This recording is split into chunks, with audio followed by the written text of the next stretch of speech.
is Amy Cawley. I see some familiar faces in the audience, so I know that when I ask this first question now that I'll see some hands go up, and that is, how many of you have heard of the Farm to Food Bank program?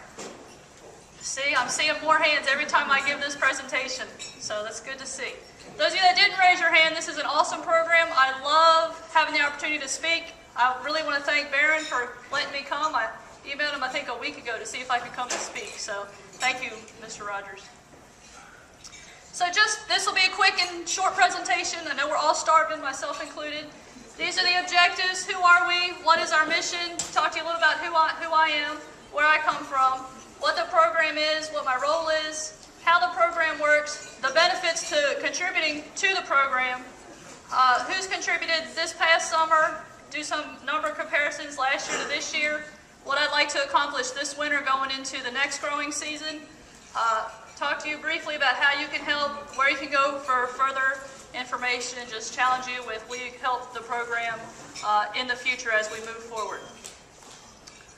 So who are we? The Maryland Food Bank. A lot of folks think that we are funded by the state. We are not. We're a nonprofit organization. My position is coming up on its 2-year expiration. I was hired last June of 2011, and it goes through this June. I'm funded by a grant. So we're nonprofit. We were founded in 1979, which I think makes us one of the, if not the oldest food bank in the country. We now have 3 locations. Our newest location is in Hagerstown, Maryland, so we're better able to serve the folks out in the western counties. We just work to service those who are not able to feed themselves throughout the state of Maryland. We do that by partnering with 600 statewide agencies, 145 of which are located here on the Eastern Shore. Our mission is just to lead the movement and nurture the belief that together we can improve the lives of Marylanders by ending hunger, 1 pound at a time. Who am I? Amy Cawley, like I was introduced earlier. Some of you may recall my grandfather, my late grandfather, Wayne A. Cawley Jr. He worked at the Department of Agriculture as secretary for our state from 1979 to 1991. So farming definitely runs in my blood. My father, some of you in this audience know very well, Charlie Cawley, he worked with the USDA for a few years, and now he's working over in Annapolis with the Department of Agriculture. I've spent 20 summers of my life working a produce stand up in Caroline County where I live. So I definitely have some produce experience in my blood. Again, began in 2011. I basically am a liaison between the farmer and the Maryland Food Bank. My goal, the goal of the program, is to seek produce that's sitting out in the fields that may be going to waste from excess production or not having someone to sell to, produce that's been harvested and a buyer backs out. That's what I'm looking for. I'm not looking to take from the farmer and cause him or her to lose profit. I'm just looking for what's going to waste so that we can provide that fresh, nutritious produce to food insecure individuals across our state. Because as we all know, a bunch of broccoli is a lot more expensive than a quarter pounder or 99-cent burger from McDonald's. And then make arrangements to get that produce from the farm to the food bank. I've got a great support staff behind me. I work very closely with the food bank out of Salisbury. How does the program work? Basically, the farmer, individual, group contacts me when they know of produce that's going to waste. And then I call my branch manager in Salisbury, Jennifer Small, and she works with Flo, our warehouse manager, to make arrangements to get that food from the farm to the food bank as quickly as possible.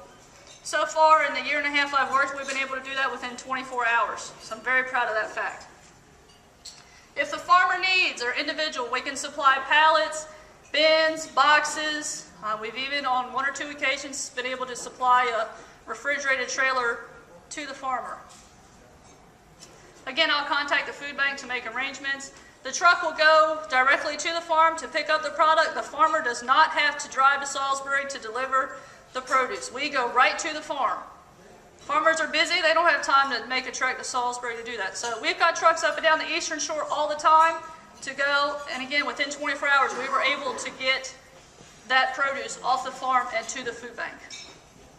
Something I'm still very proud of, because It's just awesome that we can do it that quickly with produce being so perishable. And then a lot of folks ask, well, what happens when it goes to the food bank? The food, let's say it's boxes of squash or a bin of sweet corn, watermelons, what have you. They get weighed on a scale at the food bank in Salisbury, and then they go into refrigeration. I think we have, I don't know how big the refrigerated space is. It's not big enough in the summertime. But we're able to refrigerate that, and then the squash or whatever the product is will go into an online inventory list, and the agencies will have access to that list to see what we have and place an order, and then volunteers and staff will put that order together, and either a representative will come to the food bank to pick it up, or we'll deliver it to the agency. What are the benefits to the farmer, the group, the individual? The farmer has the option of writing it off on his or her taxes. Believe it or not all farmers choose to write it off on their taxes. But if they do, I have a form that we mail to the farmer with the weight of the product that they were able to donate, and then the farmer assigns the value of that product. So if it was a bin of corn and it's X amount of dollars, they know that, they assign that value on the form. We just send it back with the pounds that they donated. We can provide supplies, again, labor. As far as labor is concerned, I'll talk a little bit more as to what one of my goals is, but in the year and a half I've been employed, we have a very close relationship, a successful relationship with the Maryland State Department of Corrections. And so some farmers have allowed me to supervise a group of inmates, 5, 6, 7 at the most, depending on the population of a pre-release unit, to go out to the field and pick what the farmer has let us go pick. Which last June when I was hired was very scary, but knock on wood, a year and a half in, it's gone very, very well. And you'll see how well it's gone in a few minutes when I get to that slide. Just the pride of helping those less fortunate. When you see the numbers, the farmers, I can't thank the farmers enough because we wouldn't have the success that we've had without their willingness to help. And I think most farmers at heart really want to help people. They don't want to see their food go to waste. So they have a lot of pride, and they feel good. They can rest their heads at night when they go to sleep knowing that they've helped feed somebody that couldn't afford to put such food on their plate. There's less waste occurring, and we come directly to you. This is the truck that went to pick up some strawberries back in April from a farmer in Hurlock. Last year to this year, again, I was hired in June. The first receiving of produce was on June 20th until May 29th of this year was 509,000 pounds, 26 farmers or individuals. This year, as of right now, we're at 719,000 pounds of produce. Unbelievable. That's just off the Eastern Shore of Maryland. That doesn't include what's happened on the Western Shore. They're growing the food bank, farm to food bank program over there too. But I oversee what's going on the Eastern Shore. Inmates, as far as the DOC, you can see, I told you how much they have helped us out. Winter goals. What do I do during the winter? A lot of people say, well, Amy, what do you do in the wintertime? There's no produce. This is what I do. I go out and talk to groups to continue to educate, reach out, try to talk to people about what's going on with the food bank. See if anybody has any ideas on how we can keep the program growing. Secure new first-time farmers, individuals, and groups. I'd like to start a volunteer network because, again, of the 42 farms, only 12 allow me to take pre-release inmates. Start a volunteer network across the Eastern Shore to be able to reach out to more farmers who don't want the pre-release inmates. From FFA to 4-H groups to church groups. High school students needing service learning hours. If you've got sons, daughters, talk to them about this program. If you saw a farm that's in your area, say, hey, there might be a chance we can go out there and get some service learning hours in and help out that farmer get food to the food bank. Just anybody that has a heart that wants to help those less fortunate than us. That's all you really need is a heart to help and time. Just a little bit of time. As far as volunteers, that's my dear old dad. Last year, I had a farmer in Caroline County who had sweet corn going to waste. I didn't have enough time to secure the Department of Corrections. It was a first-time deal. So me and my dad went out there, and in 3 to 4 hours, one July morning, we picked all that sweet corn. So you just need a little bit of time. It doesn't take much time to make a difference. That one volunteer from this summer, we picked 300 pounds of tomatoes in an hour and a half. I mean, even if you just donate an hour, that's a few £100 difference depending on what it is you're picking. So help me educate and promote others. If you know farmers, you know individuals that have produce in their gardens, fields, going to waste, tell them about what's going on. Give them my contact information. One of the common questions I have is there an amount that's too little that you'll say no to? I don't like to say no. I haven't said no yet.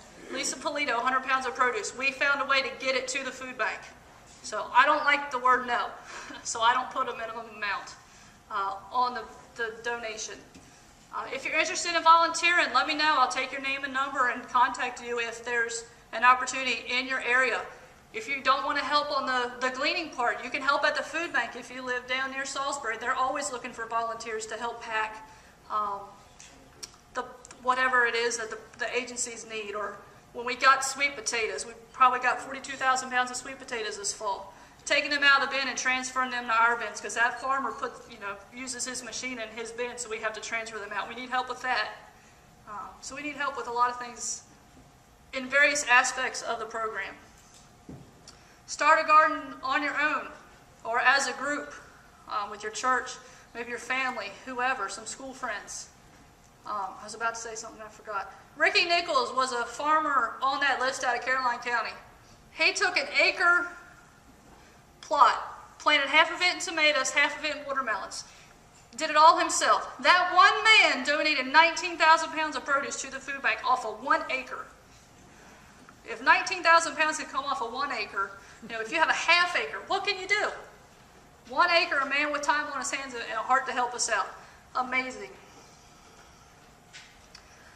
That's my contact information. I have the luxury of working out of my home in Caroline County, so I don't have an office number. You just reach me directly on my cell phone, or you can shoot me an email, whichever you feel most comfortable with.